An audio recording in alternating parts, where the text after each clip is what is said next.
செயற்கை மழைக்கு அனுமதிக்க வலியுறுத்தி மத்திய சுற்றுச்சூழல் அமைச்சருக்கு டெல்லி அமைச்சர் கடிதம் எழுதியிருக்கிறார். டெல்லியில் கடும் காற்று மாசு நிலவி வரக்கூடிய சூழலில் செயற்கை மழைக்கு அனுமதிக்க வலியுறுத்தி மத்திய சுற்றுச்சூழல் அமைச்சருக்கு டெல்லி மாநில அமைச்சர் கடிதம் எழுதியிருக்கிறார்.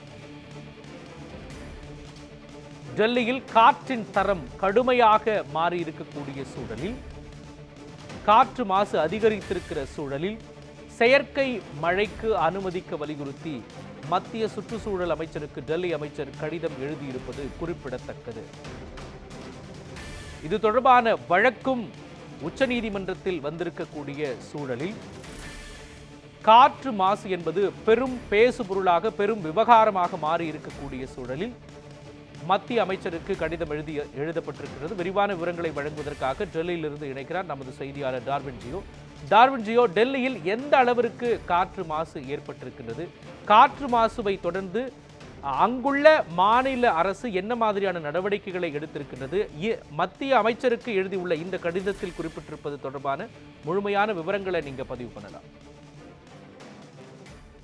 டெல்லியை பொறுத்த வரைக்கும் கடந்த சில நாட்களுக்கு மேலாகவே தொடர்ச்சியான காற்று மாசு என்பது மிகவும் அதிகரித்து வருகிறது. ஆனால் காற்று மாசு பொறுத்த வரைக்கும் ஒரு சில வாரங்களுக்கு முன்பாகவே தொடங்கியது. குறிப்பாக குளிர்காலம் என்று ஆரம்பித்த உடனாகவே காற்று மாசு என்பது டெல்லியை பொறுத்த வரைக்கும் அதிகரித்திருக்கிறது. இதற்கு காரணம் அண்டை மாநிலங்களில் இருக்கக்கூடிய பயிர்க்கழிவுகள் உள்ளிட்ட ஒரு காரணமாகவும், அதே போன்று வாகனத்திலிருந்து எடுக்கப்படக்கூடிய புகைகள் மற்றும் டெல்லியை சுற்றி இருக்கக்கூடிய அருகில் இருக்கக்கூடிய தொழிற்சாலைகள் உள்ளிட்டவற்றில் வரும் புகைகள் உள்ளிட்டவை தான் இந்த காற்று மாசுக்கு காரணமாக பார்க்கப்படுகிறது.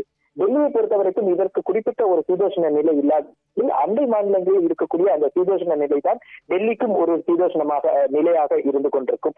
அந்த வகையில் தான் டெல்லி நகரை பொறுத்த வரைக்கும் பார்த்தோம் என்றால் காற்றின் வேகம் என்பது மிக குறைந்த அளவிலே இருப்பதால் தற்போது இந்த காற்றினுடைய போக்கு என்பது எந்த பக்கமும் செல்ல முடியாமல் ஒரு தேங்கிய ஒரு சூழ்நிலை தான் இருந்து கொண்டிருக்கிறது.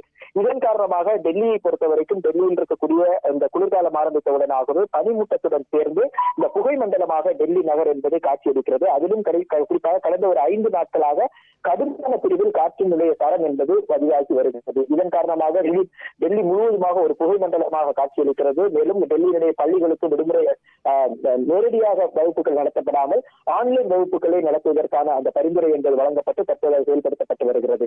இந்நிலையில் தான் தற்போது டெல்லியுடைய காற்று மாசு விவகாரம் தொடர்பாக மத்திய சுற்றுச்சூழல் அமைச்சருக்கு டெல்லி சுற்றுச்சூழல் அமைச்சர் கோபால் ராய் ஒரு கடிதம் எழுதியிருக்கிறார். அதில் அவர் குறிப்பிட்டிருப்பது என்னவென்றால், ஏற்கனவே கடந்த ஆண்டு இதே போன்ற ஒரு கோரிக்கையை வைத்துதான் கடிதம் எழுதியிருந்தோம். குறிப்பாக டெல்லியில் ஒரு செயற்கை மழையை வைப்பதற்கான அந்த நடவடிக்கையை எடுக்க வேண்டும், அதற்கான அனுமதியை வழங்க வேண்டும் என்று அவர் கோரியிருக்கிறார். குறிப்பாக டெல்லி அரசு, ஐஐடி கான்பூர் மற்றும் டிஜிசிஏ மற்றும் பாதுகாப்பு அமைச்சகம் உள்ளிட்டவை அனைத்து அரசு துறைகளும் போன்றவற்றுடன் அகழ்ந்து ஆலோசித்து இந்த செயற்கை மழையை பெய்ய வைப்பதற்கான அந்த நடவடிக்கையை எடுக்க வேண்டும். அதற்கான ஒரு அவசர கூட்டத்தை உடனடியாக மத்திய சுற்றுச்சூழல் அமைச்சகமானது கூட்ட வேண்டும் என்று அவர் இந்த கடிதத்தில் கோரிக்கை வைத்திருக்கிறார். அதே வேளையில் காற்று மாசு விவகாரத்தை பொறுத்த வரைக்கும் தொடர்ச்சியாக மத்திய அரசையே டெல்லி அரசானது குற்றம் சாட்டி வருகிறது. இதற்கு தீர்வு காணுவதற்கான இந்த செயற்கை மழையை உடனடியாக அனுமதிக்க வேண்டும், இதற்காக பிரதமர் மோடி தலையிட வேண்டும் என்றும் டெல்லி சுற்றுச்சூழல் அமைச்சர் கோபால் ராய் தன்னுடைய ஒரு பேட்டியில் அவர் தெரிவித்திருக்கிறார். டெல்லி காற்று மாசை கட்டுப்படுத்துவதற்கு பல நடவடிக்கைகளை எடுக்கப்பட்டு வருகின்றன. குறிப்பாக காற்று தர மேலாண்மை ஆணையம் மற்றும் டெல்லி அரசானது இந்த நடவடிக்கையை மேற்கொண்டு வருகிறது. குறிப்பாக பல்வேறு கட்டுப்பாடுகள் விதிக்கப்பட்டிருக்கின்றது. வாகன கட்டுப்பாடுகள், கட்டுமான கட்டுப்பாடுகள் உள்ளிட்டவை விதிக்கப்பட்டிருக்கின்றன. தண்ணீர் தெளிப்பான்கள் மூலமாக நகரின் பல்வேறு பகுதிகளில் நீர் வந்து தெளிக்கப்படுகிறது. இருப்பினும் இந்த காற்று மாசு என்பது கட்டுப்படுத்துவதற்கான அந்த முழுமையான முயற்சி என்பது எடுக்கப்படவில்லை என்பதுதான் ஒரு குற்றச்சாட்டாக தொடர்ச்சியாக வைக்கப்படுகிறது. இதைத்தான் உச்சநீதிமன்றமும் ஏற்கனவே கண்டனமாகவும் தெரிவித்திருந்தது. இந்நிலையில் தான் இந்த டெல்லி சுற்றுச்சூழல் அமைச்சர் கோபால் ராய் மத்திய அமைச்சருக்கு கடிதம் எழுதியிருப்பது ஒரு மிக முக்கியமான விஷயமாக பார்க்கப்படுகிறது. இது தொடர்பான பதில் கடிதம் அல்லது இது அவசர கூட்டத்தை மத்திய அரசு எடுக்குமா என்பதுதான் அடுத்த கட்ட நடவடிக்கையாக இருக்க வேண்டும். அதுதான் உன்னிப்பாக கவனிக்கப்பட்டு வருகிறது. டார்வின் ஜியோ, டெல்லியில் காற்றின் வேகம் குறைவாக இருப்பதால் இந்த காற்று மாசு இன்னும் அங்கேயே தங்கியிருக்கக்கூடிய சூழலில் இந்த செயற்கை மழை என்பது எந்த அளவிற்கு இந்த காற்று மாசுவிற்கு ஒரு தீர்வாக அமையும் என்று மாநில அரசு குறிப்பிட்டிருக்கிறது. மத்திய அரசிடம் அனுமதி கேட்டு குறிப்பிட்டுள்ள அந்த கடிதத்தில் இந்த செயற்கை மழை குறித்து என்னவெல்லாம் குறிப்பிடப்பட்டிருக்கின்றது? செயற்கை மழை பொறுத்தவரைக்கும் பார்த்தோம் என்றால் இது செயற்கையாக அமிலங்கள் மூலமாக அந்த வானத்தில் சென்று இந்த மேகங்களுடைய துகள்களை அந்த துகள்களை வீசி மழை பொழிய வைப்பார்கள். குறிப்பாக மழை பெய்தாலே இந்த தூசி என்பது காற்று மாசு என்பது ஒரு அளவுக்கு கட்டுக்குள் வரும். காரணம் என்னவென்றால் ஒரு மழை மிக வேகமாக அடிக்கும் பட்சத்தில் அதில் காற்றில் இருக்கக்கூடிய அந்த மழையில் இருக்கக்கூடிய அந்த நீர்த்துளிகளோடு இந்த காற்று மாசு என்பது சிறு சிறு துகள்கள் முழுவதுமாக தண்ணீரோடு கலந்து அது தரை வழியாக அது சென்றுவதற்கான வாய்ப்பு என்பது இருக்கிறது. இதன் காரணமாகத்தான் ஒரு மழை பொழிவை செயற்கையாக ஏற்படுத்த வேண்டும் என்பதுதான் டெல்லி அரசினுடைய ஒரு கோரிக்கையாக வைக்கப்பட்டு வருகிறது.